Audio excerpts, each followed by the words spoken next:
In this video, I want to have a look at multiplying and dividing decimals by powers of 10. So powers of 10 are 10, 100, 1,000, 10,000, a 1 followed by however many zeros.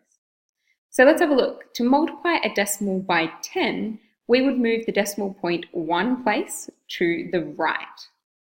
And that's because we're shifting it all up one place value. So we're going to move it one place to the right because it makes it 10 times as big. If we were multiplying a decimal by 100, we'd have to move the decimal point two places to the right. So again, we're moving it to the right because it's getting bigger. If we were multiplying a decimal by 1,000, we'd move the decimal point three places to the right.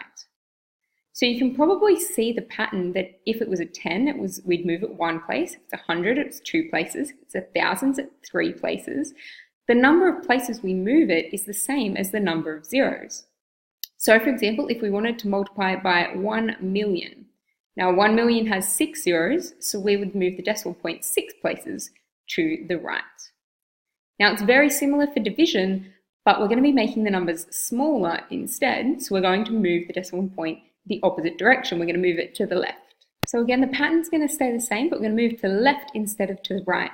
So if we divide a decimal by 10, we're going to move the decimal point one place to the left. If it was 100, we'd move it two places to the left. If it was 1,000, we'd move it three places to the left. And that pattern holds no matter how many zeros we have, that's how many places we're going to move it to the left. Let's have a look at some examples. So our first example, we've got 13.52 times 10.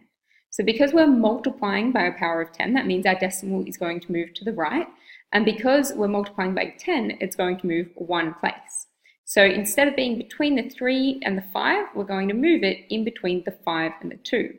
So we'd end up with 135.2.